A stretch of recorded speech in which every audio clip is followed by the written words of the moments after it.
लोकसभा चुनाव 2024 की तैयारी अब शर पर है। पहले चरण का चुनाव संपन्न हो चुका है और दूसरे चरण की तैयारी चल रही है। अभी मैं हूँ झारखंड के धनबाद लोकसभा सीट में। यहाँ का सुदूरवर्ती क्षेत्र है सिंदरी विधानसभा क्षेत्र अंतर्गत मैं अभी सहराज में खड़ा हूँ। यहाँ की अनेक समस्याएं हैं। कुछ देर पहले मैंने यहाँ के जनता से जब बात किया तो इन लोगों ने बताया कि भले ही हम अमृत महोत्सव मना रहे हैं आज़ादी का, परंतु आज तक सुधार नहीं हुआ है। पेयजल की समस्या प्रमुख समस्या यहाँ की रही है। एक एक कर यहाँ की जनता जनार्दन हमारे साथ हैं। चूँकि ये चाय दुकान है, ये लोग सामान्यतः चाय पर चर्चा करते हैं, तो हम जानने का आज प्रयास करते हैं कि यहाँ का जो समस्या है, यहाँ की मुख्य समस्या क्या है और यहाँ के लोग क्या समझकर इस बार वोट करने वाले हैं। सर, स्वागत आपका। मैं नाम नहीं लेना चाहूँगा, पूछूंगा कि यहाँ की मुख्य समस्या क्या है। मुख्य समस्या बेरोजगारी तो है ही है। रोजगार का कोई साधन नहीं है इस इलाके में, सुदूर ग्रामीण क्षेत्र है। और पानी का समस्या धीरे धीरे हम लोग को बढ़ते जा रहा है। पहले ग्रामीण होने के नाते पानी मिल रहा था, लेकिन अब सामने जो सूखाग्रस्त चल रहा है, जिसके चलते हम लोग का पानी एकदम बिल्कुल पीने के लायक नहीं है। ना पी पा रहे हैं, ना पीने के लायक है, ना सरकार इसके लिए कोई चिंता जता रही है।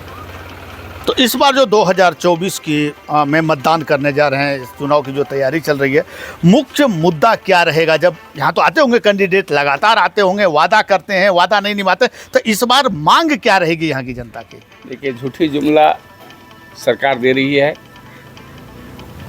हमारे जो सुदूर देहात क्षेत्र जहाँ पड़ता है, शहरी क्षेत्रों को छोड़ करके गांव देहात में कोई सरकार देखने का लायक नहीं है। जहाँ देखने के लिए आते हैं, हमारा मुख्य जो रोज़गार के लिए जो हम लोगों ने यहाँ का बेरोजगारी जो अभी झक मार रहे हैं, किसी काम का नहीं है, पढ़ा लिखा है, बेरोजगार है, उसके लिए कोई चिंता नहीं है। सिर्फ उनका अपना झूठी जुमला लगा कर बैठा हुआ है।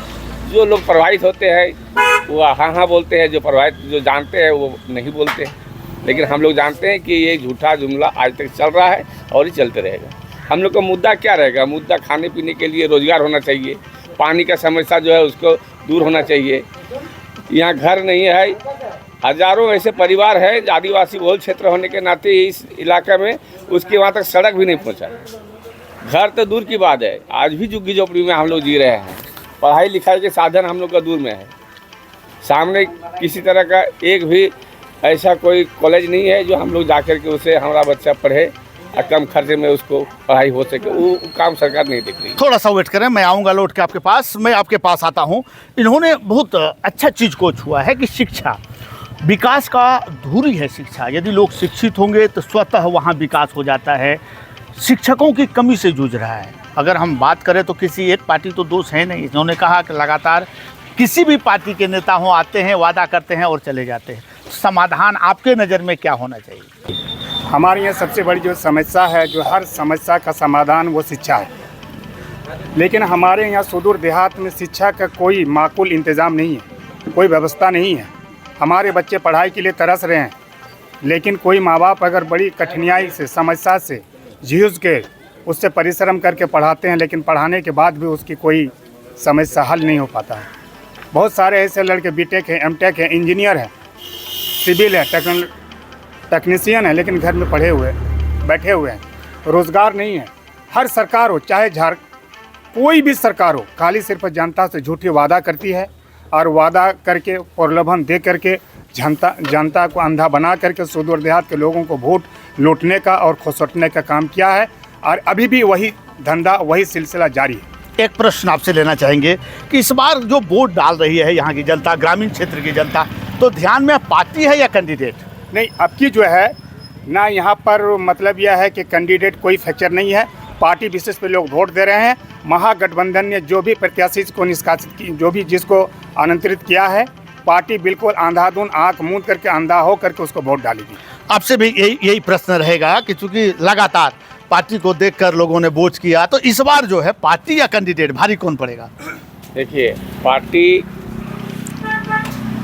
इस भारत में अभी जो दिखाई दे रहा है जी, इससे पहले जो मुसलमानों ने 500 साल जो राज किया, उस समय हिंदू खतरे में नहीं था। आज ऐसा लग रहा है वही लोग बोल रहे हैं हिंदू खतरे में है, और ये मुस्लिम बोल रहा है कि मुस्लिम खतरे में है।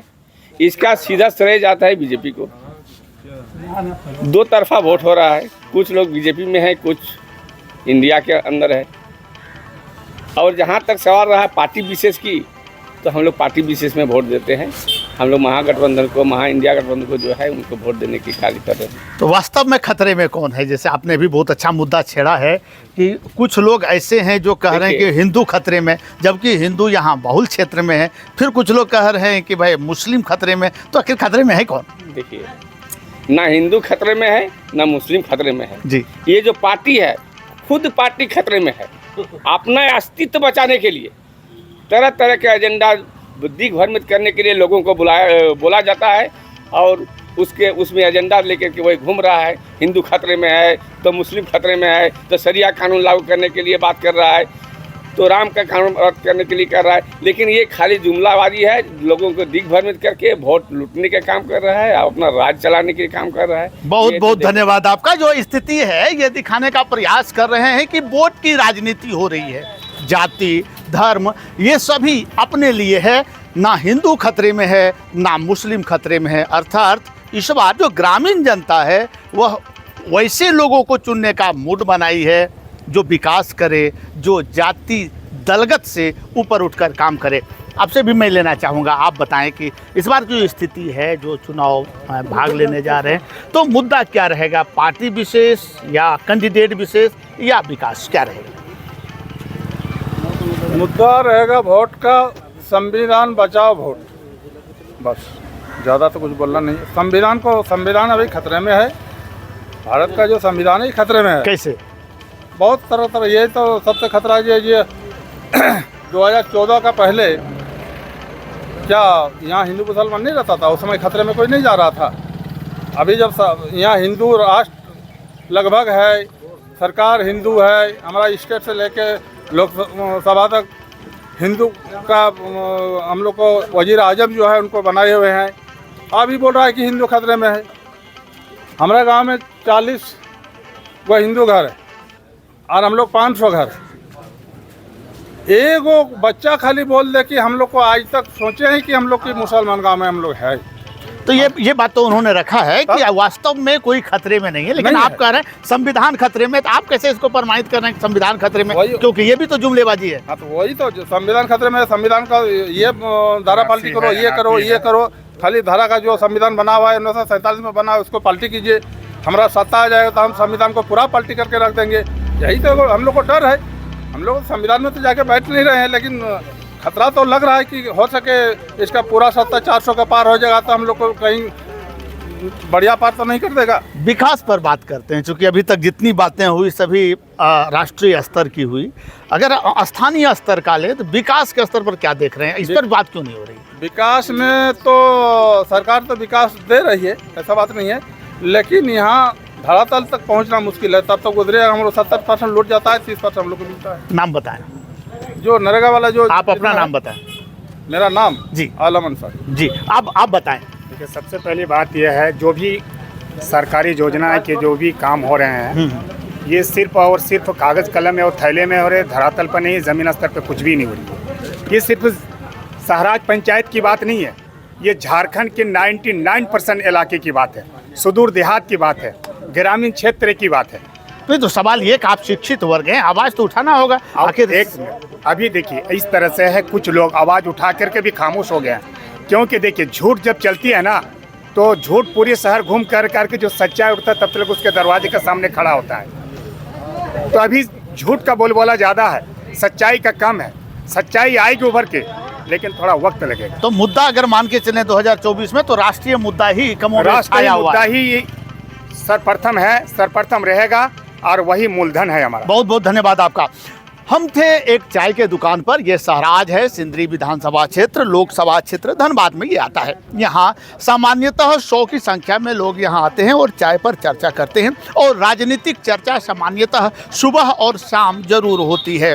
आप देख लें, यह चौक है और इसके पीछे ही आप देखेंगे, हम साथी से बोलेंगे वो दिखा दें कि वहाँ देखें हाट बाजार है। यहाँ अधिक संख्या में लोग यहाँ आते हैं और अपना दैनिक जीवन का सामान खरीदते हैं। तो यहाँ की जो स्थिति है, चूंकि ये सुदूरवर्ती क्षेत्र है जिसे आप ग्रामीण क्षेत्र कह सकते हैं, इस ग्रामीण क्षेत्र में जब आप आएंगे तो आप देखेंगे कि यहाँ की जनता भी राष्ट्रीय मुद्दा पर बात कर रही है। हालांकि क्षेत्रीय स्तर पर भी समस्याएं अनेक हैं। लोगों ने बताया भी कि पीने की पानी की जो है प्रमुख यहाँ समस्या रही है, परंतु जब लोकसभा का चुनाव हो तो राष्ट्रीय मुद्दा हावी होना लाजमी है। अब यह देखना होगा चुनाव परिणाम क्या आता है, परंतु जनता सब जानती है, जनता सब समझती है। फिलहाल मुझे आप यहाँ से दें अनुमति। नमस्कार।